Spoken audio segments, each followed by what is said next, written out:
after he got into a fight with Quando Rondo. So this case that says it's coming out to November of 2020. This is when one of the other people on his record label, I should say rapper King Von, was killed. This is after he got into a fight with Quando Rondo. So this case that says it's coming out and we're learning more details has been in the works for a long time. If you don't know that Quando Rondo is a subject or was the alleged target of the whole thing going on with Durk right now.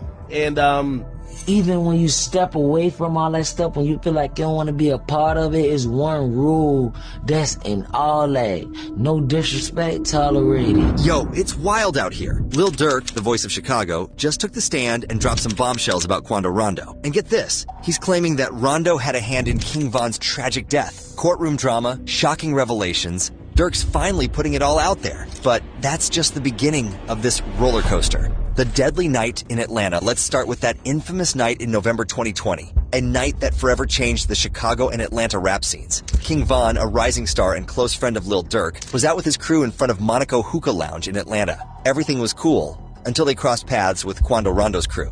In seconds, a verbal exchange escalated to violence, and it wasn't just fists that flew. Gunshots rang out, and in the aftermath, King Von was fatally hit. It didn't take long for authorities to make an arrest. Timothy Leaks, aka Lil Tim, a close associate of Quando Rondo, was taken into custody and charged with first-degree M. For months, fans speculated about what really went down, wondering if there was more to the story. Quando Rondo himself later went on Angela Yee's show and claimed self-defense, saying he and his entourage were just reacting to an ambush. According to Rondo, he had no idea it was Von coming at him that night, and his crew did what they thought they had to do. Knowing he could have, I looked at it, I'm like, this is the big bro. Big bro, a legend. This how all the young rappers coming up in the game looking at him Rondo's self-defense claim didn't exactly cool things down. If anything, it just added fuel to the fire, intensifying the already high tensions between his crew and Durk's OTF family. Lil Durk's own legal battles and federal indictment. Now, Durk's own legal troubles have taken center stage, and they're as intense as it gets. Recently, he was charged in a superseding federal grand jury indictment that alleges he conspired with others to unalive a rival. This isn't some small-time accusation. We're talking about a complex M-for-hire plot that allegedly ended in the death of his rival's family member at a gas station near LA's Beverly Center in August 2022. So Grammy award-winning Chicago rapper Lil Durk has been charged in a superseding indictment alleging a murder-for-hire plot to kill a rival near the Beverly Center shopping mall in Los Angeles in August of 2022. The Justice Department's indictment names Durk as the lead defendant and charges him with conspiracy, use of interstate facilities to commit M-for-hire, and using firearms to commit a violent crime. Prosecutors claim Durk wasn't just an artist with a label, but the head of an organization called Only the Family, or OTF. And according to the feds, this family did more than make music. They allegedly engaged in violent acts, including M and assault, to maintain their dominance. Durk's feud with a victim identified as TB in court documents goes back to the night of Von's death. The feds say that after TB's associate Von, Durk wanted revenge. He allegedly put a bounty on TB, setting off a chain of events that would end in another tragic death. The indictment claims that on August 19th, 2022, several OTF members stalked and tracked TB for hours before unleashing a hail of bullets at a gas station, killing a family member traveling with him. It was a cold-blooded move, according to prosecutors, and one that they claim Durk orchestrated down to the smallest detail. Really nothing new in the indictment. This is just the feds getting ready for him to come back to Los Angeles and giving him co-defendants in the indictment. He was arrested on a complaint, so it would be totally standard for them to then go and seek a grand jury indictment. The feds aren't playing around. They say Durk coordinated flights and accommodations for his hitmen, using money from OTF to fund the entire operation. And the proof? Bank records, flight itineraries, and text messages, allegedly showing Durk advising his crew, "Don't book no flights under names involved with me." The FBI tracked him from Chicago to LA, claiming he even flew out with his co-conspirator, Kayvon London Grant, who bought ski masks and booked hotel rooms for the shooters. When Durk was finally arrested in October near Miami International Airport, he had multiple one-way flights booked to destinations like Dubai and Switzerland, but the FBI caught him before he could board, proving that they had their eyes on him the whole time. Quando Rondo mourns the death of Lil Pop. The cycle of violence didn't stop with Von's death or Durk's alleged retaliation. In August 2022, Quando Rondo lost one of his closest friends, Lil Pop, in another tragic shooting near LA's Beverly Center. Rondo and Pop were ambushed at a gas station,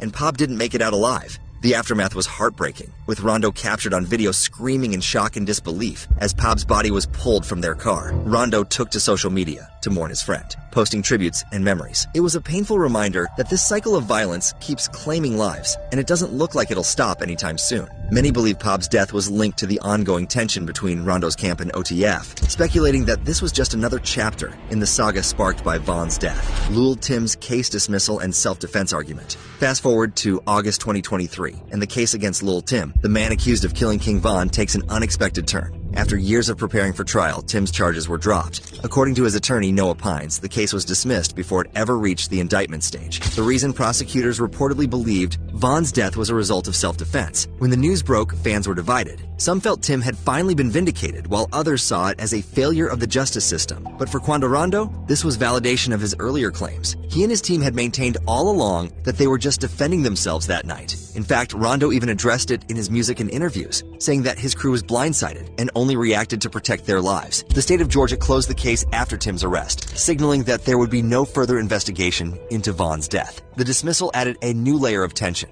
with Von's fans feeling that justice hadn't been served. And as if to add salt to the wound, Tim dropped a new track, Left a Stain, where he hinted at the dismissal and seemed to celebrate the outcome. It was a bold move that left fans of both camps wondering if this saga would ever truly come to an end. Quando Rondo's new track, Subtle Jab at Lil Durk. Now, just as Durk's dealing with his new reality behind bars, things are heating up on the outside too. On October 26, 2024, Quando Rondo dropped a fresh track called Life Goes On, and it's already stirring up rumors and controversy. In just a few hours, the official music video hit over 200,000 views on YouTube, with fans dissecting every line for hidden shots and subliminal messages. Yeah, and there's been a lot of theories about that situation, about exactly why or who or whatever has been involved. There's been a lot of little lyrics, little pot shots from different people over the years about that situation. But no matter how you look at it, bro, this is the situation. Quando is dealing with life or death. And before that, you know, they shot up his car 100 times. Fortunately, no one died. In Life Goes On, Quando spits some bars that have everyone talking. Beefing with the same color on my skin, same color of the hammer. Young ninjas around here beefing about the color of a bandana. That's why I put my flag down and I picked up a Quran, because life goes on. It didn't take long for DJ Academics to post a clip of the video on Instagram, sparking a wave of speculation in the comments. Fans and critics alike are reading into the lyrics, with some convinced that Quando's words are subtle shots at Lil Durk and his OTF crew. They're thinking he's addressing the cycle of beef, even hinting he's done with gang life, something that could easily be a dig at the ongoing tension with Durk. Legal consequences for Lil Durk and co-defendants. If Durk and his co-defendants are convicted, they're looking at life in federal prison, no question. These are serious charges: conspiracy, M for hire, and using firearms in violent crime. The feds aren't playing, and they're sending a message to everyone involved. Durk's whole career, his legacy, and everything he's built could be wiped out if this case goes south. And it's not just him. 5 other OTF members are caught up in this, facing the same charges, and if they go down, it could mean the end of OTF as we know it. Now, here's where things get even wilder. A rumor has been making rounds on TikTok suggesting that Durk could be facing the electric chair for his alleged involvement in orchestrating a hit on Quando Rondo. Viral posts from users like Even Joke saying, "Why be in jail? Thug in jail. Durk getting the electric chair, this Rod Wave last album. Drake getting old. Who TF we gonna listen to now?" Another user shared a GIF with a caption that read, "Me when I found out Durk was finna get on the electric chair." Fans are eating this up, flooding comments with shock, worry, and disbelief. I see people freaking out about like Lil Durk's supposed to get the electric chair or whatever.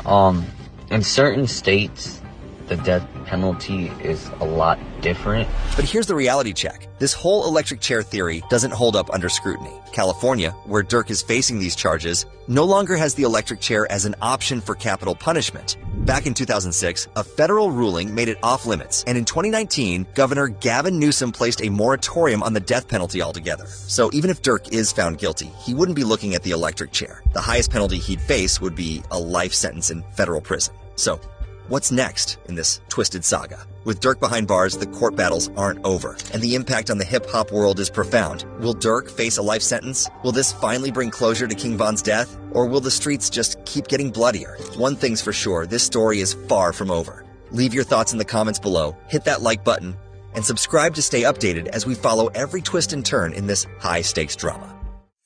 Did you feel like your life was over? Yeah, nah. Yeah, nah. I know Quando said he felt like he had an out-of-body experience. Do you feel the same though?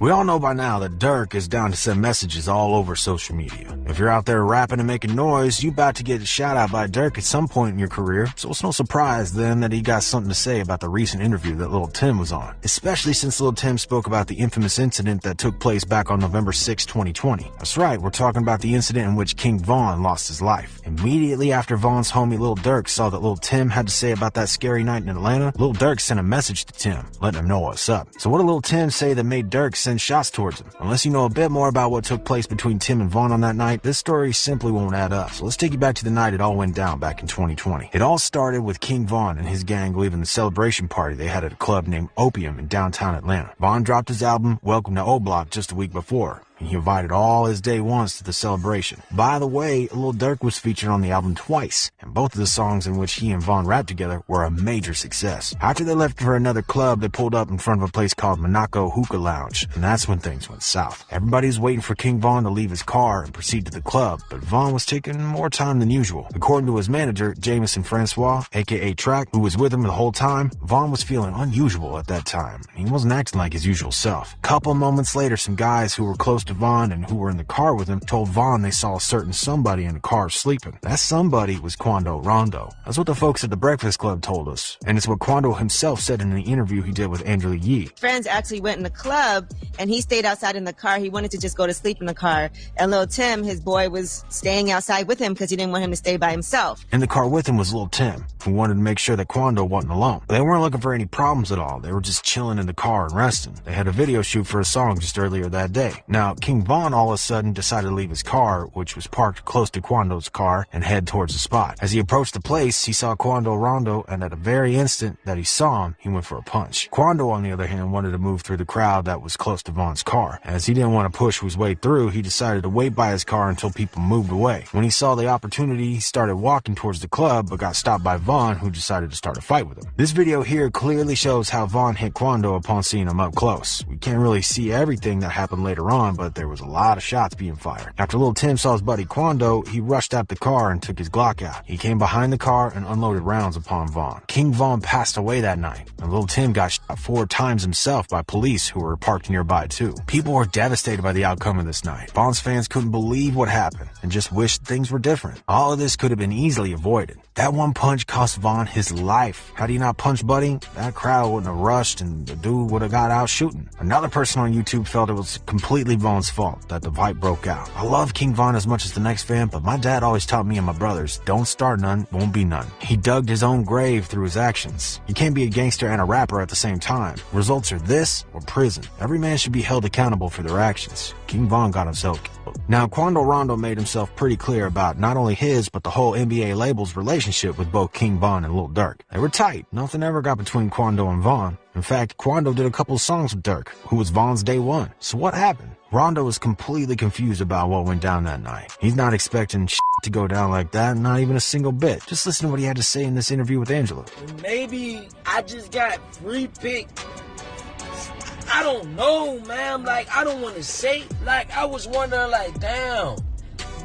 Like, was they trying to do something to me? Like, the fuck my image up and, like, just boost him up? Don't know where. You just don't know where it came from. You have no idea. Lastly, plenty of people got flashbacks to the Tupac incident, which took place in a similar way. Both the incidents started after a fistfight gone wrong. Von's manager spoke about that with Vlad TV. Vlad asked Track if it was fair to compare the Von incident to that of Tupac, and all he had to say was this. Bro, it's past fair. It's kind of crazy, right? Like, yeah. It's the same scenario. And Von is like the same type of artist, same type of guy. Like, it's the same guy must have had a plan, and the plan got to be probably bigger than we all know it is, because it's crazy how that scenario kind of fit with him. Both of those nights were stuff that should have definitely been avoided altogether. Nobody will know what went through King Von's mind. But what we're left with now is tricky too. And it looks like Lil Tim recently had something to say about the entire mess, because Tim's still not a free man and he's still on bond. He had to do a remote interview conducted by Fuchsia's TV, and he had something to say about that night. He sounded as cool and composed as they come. He didn't share all his opinions since he's still waiting on the case to come to an end. Only later will we probably hear him speak more openly about everything. But he did leave us with a little something. He said, "Yeah, I'm just waiting to shit play out. Shit.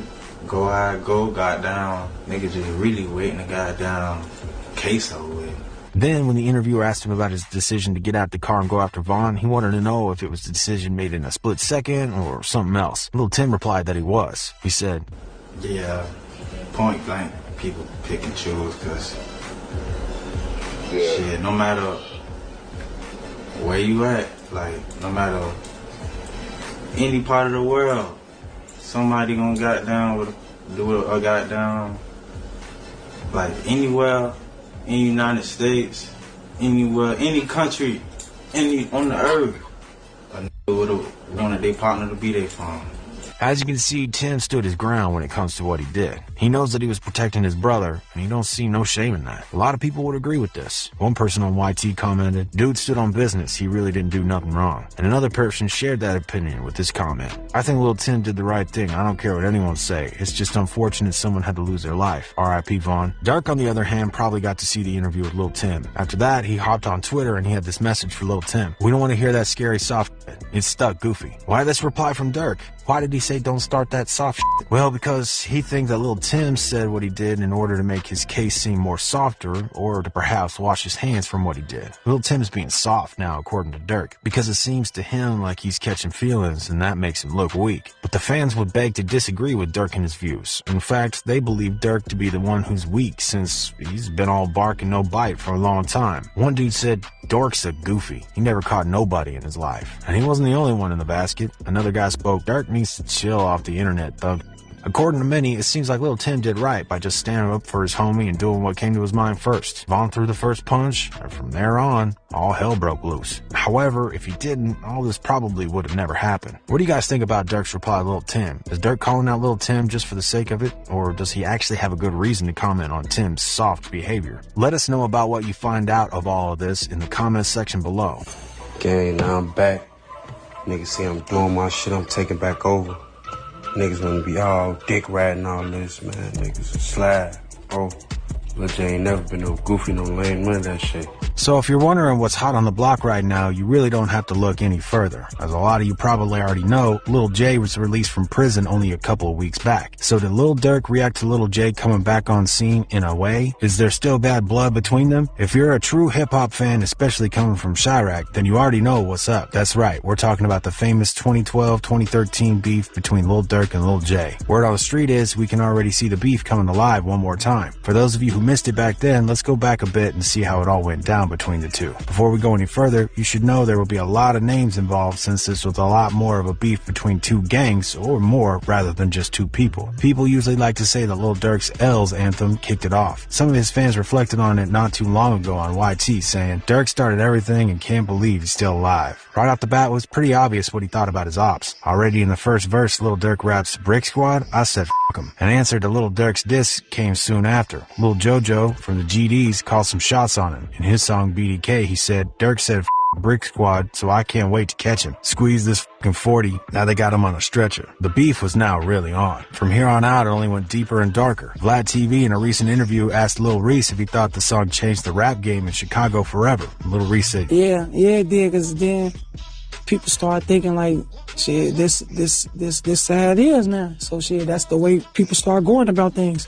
Soon after, the same Lil Jojo who called out the Disciples and Lil Durk passed away on the streets of Chicago. Lil Durk started trash talking on Twitter about it, posting about Lil Jojo even though he wasn't alive anymore. In fact, he tweeted more than once about it. In his tweets, he referred to bikes as Lil Jojo was died while he was on his bike. He said, "Banshee is the best bikes." And then to make it even more obvious, he tweeted, "Might still be alive if he had a Banshee, LOL." This is where Lil J and FBG Duck come into play. They started replying with their own comments on Twitter. They mocked a number of gang members from the group called 300 who had died. The comments were getting out of control, with threats being posted left and right. Just take a look at one of Lil J's tweets at the time. He tweeted, "RIP Sherrod, LA, and G-Money, rest in piss." And then he openly threatened Lil Durk, tweeting, "You gonna see how much we out here when you clown ass die like J-Money." But this was far from the end. There was a tiny period where nobody out of the two got loud on Twitter. But then Lil Durk dropped a mixtape and had something to say on his track Competition about the two rappers who earlier got in his business. In his lyrics, he said, "I catch an op, I beat the shit. Catch Lil J, I heat his face. My little meet with him, Lil Duck, he can't duck this clip." Now disses were sent to Duck, Wooga, and Jay. He wasn't messing around at all. At this point, Lil J was down to make it more personal. You see, Jay decided to call out Chief Keef and Lil Durk for a fighting challenge. To top it all off, he was actually going to put money on it.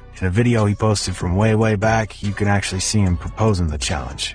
Hey man, I got some shit cracking, man, some new shit, man. I got 50 bands for Officer Dirk that I beat your ass one-on-one. But nothing happened after that. Not Dirk or Chief ever replied back. And even though the challenge never got accepted, the beef was still on. A little while later, on May 4th, 2015, Jay got locked up for firing his pistol at a drug deal gone wrong, and he was sentenced to 14 years in prison. Since he couldn't pay his bail, his ops were ready to call him out. First was Lil Reese, who posted on Twitter saying, "Damn, Lil Jay broke ass, still lock up, bond out as him." Lil Durk was right there alongside. He said something a little bit different, but he was in the same basket as Reese. He mocked him since Jay claimed he had a lot of money, but it turned out to be the opposite. He tweeted, "How this bitch got 50K but can't bond out, social side of motherfucker." The beef seemed to have calmed down after that since Lil Jay got locked up for good, but if you thought that would be the end of it, you were wrong. Here's why. Lil Jay didn't hesitate to let everybody know he was out of the joint. He got in his car immediately after his jail release in April of 2022 and posted a story with a mask on since he wanted to let everyone know that the Clout Lord was running the Chirac streets again. On top of that, he's also packing a lot of game. Jay said that he's constantly working, making new music. His YouTube channel is filled up with new uploads almost every single day. He obviously wants to bring back his fame from before prison. He's now ready to steal the spotlight from those who hated on him and wanted him gone. Whole ass niggas thought I was gonna be locked up for the rest of my life. Now I'm back. Y'all sick. One of his devoted fans was very happy to see him posting material on social media making new music. He commented on his YT video, "Slim Dum went up right where he was before he left." As soon as Lil Durk found out that Lil Jay was released from prison, he posted a story on his Instagram account. He said, "Send me that shit of dude from the rack telling so I can post it. Hurry up." Durk didn't even wait for a second in order to make fun of Jay. Obviously, Lil Durk called out Lil Jay here for telling on the cops. The reason he said that was because Lil Jay actually got out of prison before the end of his sentence, so he believes that Jay must have snitched on somebody in order to be free again. Did Lil Jay really help out police in order to get out of jail early? We can't tell, but we do know that Jay really is on parole. He even talks about it in his latest releases. On Facts, he says, "I heard he was sneak dissing behind my back. Now where are they at? Don't give a because I'm on parole. You want smoke? Then it's that." Then on his new Bars of Clout 3, he again mentions his parole. He says, "I made him. I know him envy. Yeah, I'm on parole, but I still go get busy." Without a doubt, he's still not a completely free man, but we can see that he's ready to take on anyone if they try him, including Durk. Now from this one interview on YouTube, Say Cheese, we can see that Double O is in fact ready to bite back. When the guy leading the interview tried to ask Lil Jay a question, he said, "Durk may be the hottest Chicago. He is the hottest Chicago Man, rapper." he was, man. He was. He was. Give him his, I salute him though, man, you know. It is what it is. I'm the face of this shit though. Ouch, take that, Lil Durk. Some of Lil Jay's oldest fans seem to agree with him on that. One of them commented on YouTube saying Lil Jay had 7 years to think about how he gonna move. So far, he ain't missed a step, even in the interview. One of the fans thought Lil Jay could have been way more if only he hadn't been locked up. He posted, "Lil Jay could have been as big as CK if he didn't get locked up. He was up next, but he just didn't have enough time." However, there are also those who didn't find him on top of the rap game to begin with. One of the people even thought that he should drop rap altogether. He commented, "Lil Jay looking like an old head now. Damn, he need to go get a job packing some boxes, leave that rap shit alone." We're still waiting to see if Lil Durk is actually going to leave a serious reply when it comes to his opinions. He has yet to release a track with a comment on Lil Jay and his comeback to the rap game. Surely he has an opinion. We think it's just a matter of time. What do y'all think about this? Do you think the beef is as hard between Lil Jay and Lil Durk as it used to be back in the day? Will we see the scary days of Chirac come back to life? Let us know what you think in the comments below.